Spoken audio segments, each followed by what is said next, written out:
আগেকার দিনের কাজের মাসি ভার্সেস এখনকার দিনের কাজের মাসি।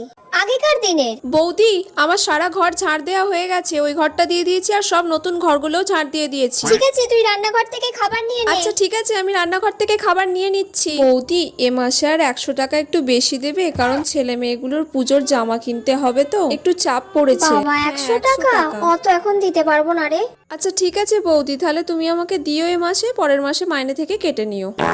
এখনকার দিনে বলো। তুমি আমাদের বাড়িতে কাজ করবে? আমার মাসে 4000 টাকা লাগবে। ঘর ঝাড় দেবো আর বাসন মাজবো। আর ঘর মুছবে না? না না, ঘর মুছবে আবার কে?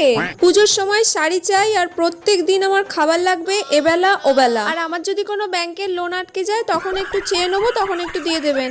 এগুলো যদি সব মেনে নেন তাহলে আমি কাজ করতে রাজি আছি, না হলে নয়। আপনি যদি রাজি থাকেন তাহলে বলুন, না হলে আপনার পরে যে আছে আমি তার কাছে চলে যাব।